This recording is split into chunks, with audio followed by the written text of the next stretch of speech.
é a tendência? Dela ocupar os piores salários, com os piores empregos, tendo uma condição de vida muito ruim.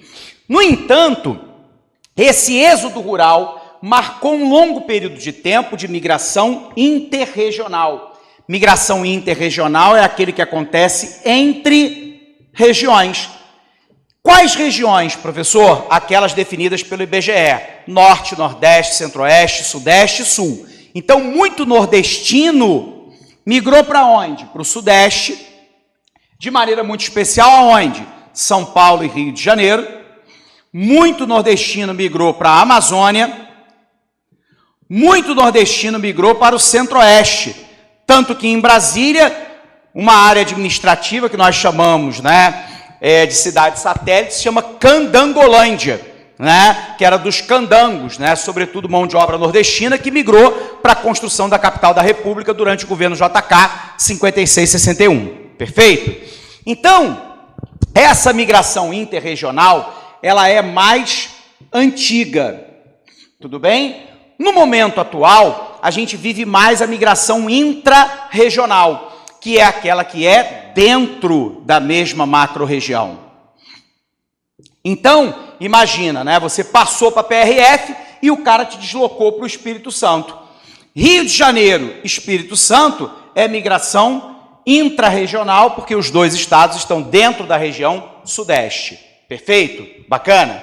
Então, observe lá. As migrações de nordestinos para o centro-sul do país marcaram as décadas de 50 e 60 do século passado. Ponto. Até aqui está correto. Banca CESP, lembra, é a banca filha da puta. Olha com atenção a afirmativa. Atualmente, a estagnação econômica do Nordeste dá ainda mais intensidade a essa corrente migratória. Não tem mais intensidade da migração interregional, e sim da migração intrarregional. Tudo bem? Alternativa falsa. Perfeito? Atenção para isso, tá? Questão 4. O território constitui-se um dos conceitos chaves da ciência geográfica, tendo sido primeiramente na geografia política, para designar o espaço apropriado por um determinado grupo social. Porém, existem outras concepções de território. Dentre as várias acepções, tem-se a noção de que os territórios são construídos por meio da interação entre a natureza e a sociedade, mediado por relações de dominação e apropriação, assim como instrumento geral de análise, como síntese da multiplicidade de feições que o território e os processos de territorialização assumem no mundo dito globalizado, é possível perceber suas várias nuances. A partir do texto, julgue a afirmativa. Então vamos lá. Questão 4. A construção do território é resultante apenas da dimensão jurídico-política, pois o Estado-nação é quem delimita e o controla, exercendo um determinado poder, especialmente de caráter estatal. Posso apagar aqui, pessoal? Então vamos lá. Um dos tópicos do nosso edital, diz respeito lá à questão do Estado-nação. Tudo bem? Então vamos lembrar aqui, porque vocês têm uma concepção mais ou menos que jurídica a respeito da questão, vamos falar de outro aspecto. Quando a gente fala do conceito de Estado-nação, ele pressupõe 3 coisas fundamentais, Primeiro, uma determinada população. Depois, ele pressupõe um território. E depois ele pressupõe uma soberania sobre esse território. Essa soberania, ela tem que ter reconhecimento interno e reconhecimento externo. Então, vamos lá. Primeiro conceito importante para o Brasil. Nós possuímos uma população? Sim. Toda a população brasileira é do mesmo grupo étnico. Deixa eu fazer uma diferenciação rápida para você entre aquilo que a gente chama de raça, que é diferente de etnia. Nós tínhamos um conceito equivocado, profundamente equivocado, que era a ideia de que a humanidade estava distribuída em 3 grandes grupos raciais. Os negros, chamados de negroides, os brancos, chamados de caucosoides, e os amarelos. Isso é de uma bobagem fenomenal, A antropologia vem nos socorrer e nos mostra que nós somos o grupo de hominídeos que sobreviveu, que é o Homo sapiens, mas longe de ser o único grupo de hominídeo que habitou a Terra. Basta lembrar que no projeto Genoma, desenvolvido hoje na Europa, já foram encontrados, por exemplo, traços, né, do genoma do Pithecanthropus erectus hoje no Homo sapiens, o que significa dizer que o nosso grupo teve relações ativas com outros grupos de hominídeos. Tudo bem? Perfeito aqui? O ancestral mais antigo encontrado no mundo foi na África. É o crânio de uma fêmea que deram um nome genérico de Lucy. As diferenças de cor da pele, cor dos olhos, cabelo, largura do nariz, são meras adaptações às condições climáticas de determinados momentos. Se você for para a África subsaariana, tudo bem, a maioria da população é negra. A pele negra protege contra os raios ultravioleta A e B, então a pele produz mais melanina, os olhos ficam pretos ou castanhos escuros, o cabelo fica mais grosso para proteger o couro cabeludo e o nariz se achata para permitir a troca de calor pela ventilação. Perfeito? Se você for para a Finlândia ou para a Islândia, lembrando que Islândia significa ilha de gelo, onde você vai ter verão, né, durante o ano com temperaturas amenas, 18 graus Celsius, durante 2 meses do ano, a maioria da população é loura, o cabelo afina, porque não há necessidade de proteger o couro cabeludo, os olhos são claros e a pele fica extremamente branca. O nariz se afinala para esquentar o ar antes de entrar no pulmão. Resultados são meras adaptações. Aí a galera fala assim, mas por que não continua acontecendo até hoje? Quem disse que não? Você tem 2 coisas no teu corpo que não têm utilidade no dia de hoje, que já existem crianças que nascem sem. Primeiro é a porra do siso. Ele era utilizado lá, né, para poder mastigar raízes. Hoje, como a quase totalidade do alimento é cozido, não tem mais necessidade. Por um outro lado, o apêndice. O apêndice não tem função nenhuma no teu corpo. 0 função. 0. Já existem crianças que nascem sem o apêndice ou sem o siso. E às vezes você tem que tirar o siso, porque ele não cabe, né, na estrutura óssea da tua boca. Então a transformação continua acontecendo. Basta, quer ver um exemplo simples? Olha para os seus bisavós, seus avós e seus pais. Provavelmente eles são mais baixos que você. Quem tiver filho agora, olha para filho, olha para sobrinho, para primo. Essas porra desse moleque parecem uma vara de bambu, que não para de crescer. Qual é a relação, professor? Alimentação. À medida que eu torno a alimentação mais abundante, as pessoas tendem a crescer mais. Então, qual é o grande ponto? Só para você entender. Na Coreia do Sul, em relação à Coreia do Norte, que está na mesma península, os sul-coreanos são, na média, 7 centímetros mais altos que os norte-coreanos. Como é que se explica isso? Fome. Na Coreia do Norte você tem fome. Tudo bem? Então, qual é o grande ponto? O conceito racial está equivocado, mas o conceito étnico não. O que é etnia? Remete à cultura. Então, por exemplo, nós somos o grupo dominante. Falamos português, temos uma matriz religiosa judaico-cristã, temos uma série de festividades em comum, temos ética e temos moral mais ou menos que em comum, etc. e tal, que é diferente dos indígenas brasileiros. Os indígenas brasileiros representam 0,6% da população, mas eles são um grupo étnico culturalmente diferente de nós.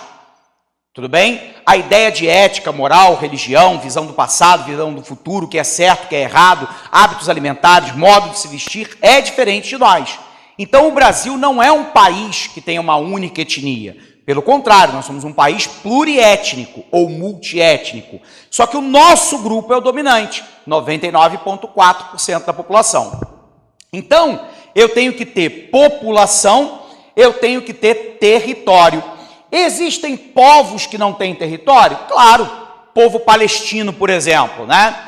Povo palestino no território de Israel, eles não são exatamente israelenses, que são de matriz judaico, povo semita, eles querem a criação do Estado da Palestina, previsto lá, né, pelas Nações Unidas em 1947 numa resolução, e o Estado deles não foi criado até hoje.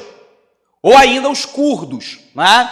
São uma minoria étnica que vivem basicamente no Iraque, mas em vários países, que querem a criação de um país cujo nome não ajuda, que seria o Kurdistão. Então, eu tenho um povo que não tem território? Tenho. Tudo bem? Existem territórios e população que não tem soberania? Tem. Vamos pegar o caso lá, né, da China. A China ocupa o território que era do Dalai Lama, tudo bem? Que tem um povo, tem um território, mas não tem soberania, porque ele foi ocupado pelos chineses ao longo da década de 50.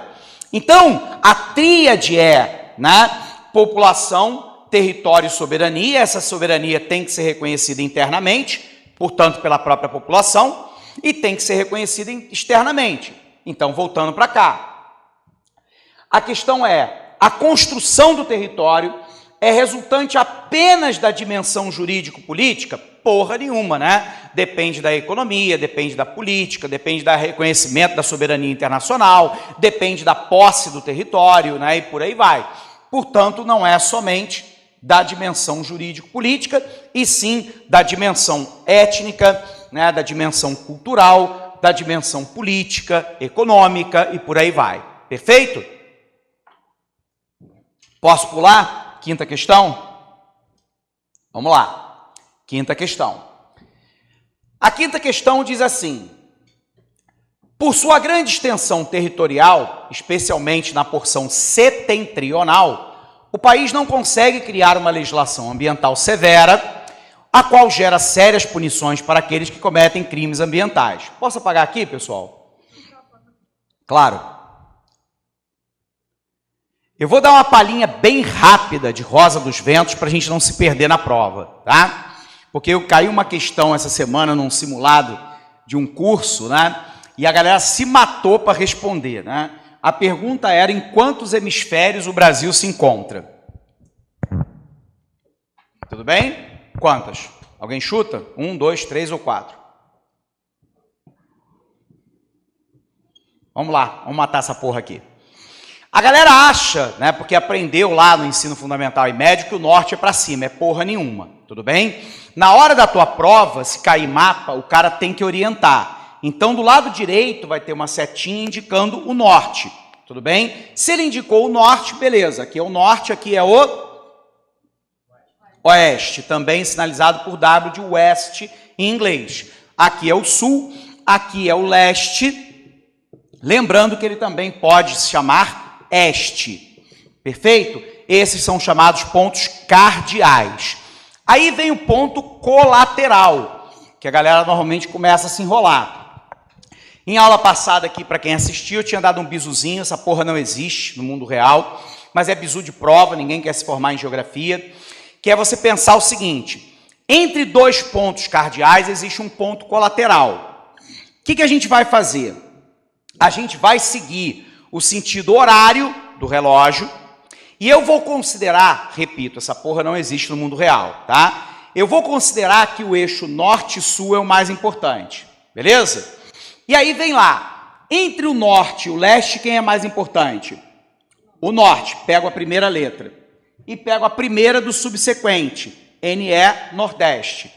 Entre o leste e o sul, o mais importante, sul. Pego a primeira letra do subsequente, sudeste. Sul e oeste, o mais importante, sul. Pego a primeira letra do subsequente, sudoeste. Oeste e norte, mais importante, norte. Pego a primeira letra do subsequente, noroeste. Tudo bem? Bacana? Bom, aí vem a grande questão, né? Quando a gente fala a respeito de setentrional, significa norte. Setentrional. Quando eu falo de meridional, meridional significa sul. Então, meridional.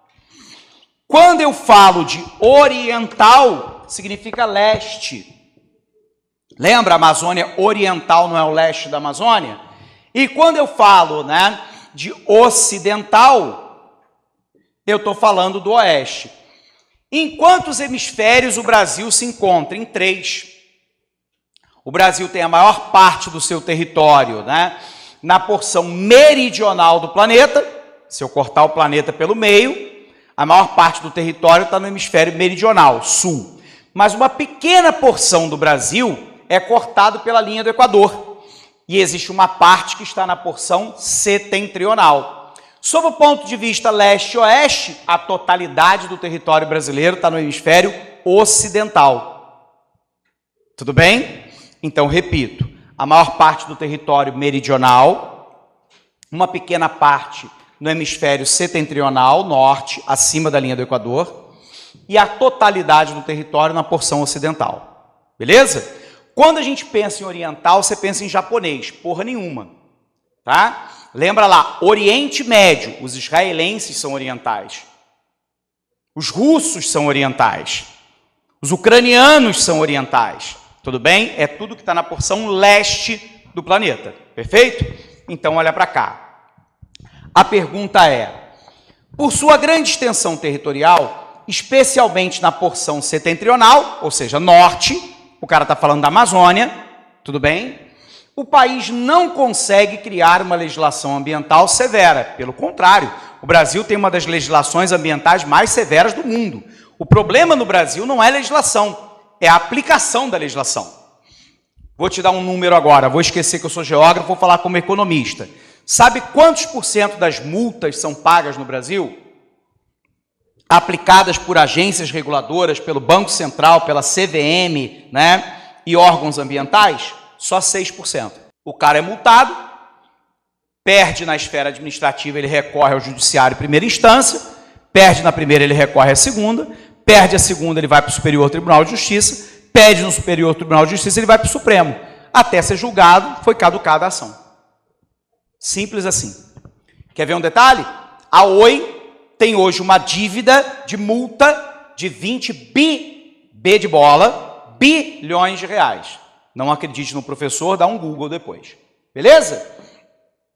Por sua grande extensão territorial, especialmente na sua porção setentrional, o país não consegue criar uma legislação ambiental. Porra, o cara está relacionando extensão territorial com legislação. Minha bicicleta é azul, por isso não voa. Né? Porra, né? Falso de cara. Severa, o que geraria sérias punições para os crimes ambientais. A questão não é falta de legislação, é o cumprimento da legislação.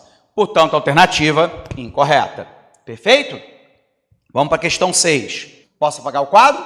Então vamos lá, lendo aqui. Questão 6. A sua variância latitudinal lhe confere uma grande diversidade de paisagens, onde o cerrado na região centro-oeste se destaca por possuir um solo fértil, chuva bem distribuída durante todo o ano e uma grande produção de oleaginosas. Vamos lá, vamos tentar entender. Posso apagar? Vamos lá. Então, a nossa primeira questão lá é que ele está falando o seguinte, né? Devido à sua variância latitudinal, vamos lembrar o que é latitude, né? Medidas a partir da linha do Equador. Então aqui, ó, eu tenho um planeta e tenho uma linha imaginária que corta o planeta ao meio, chamado de linha do Equador.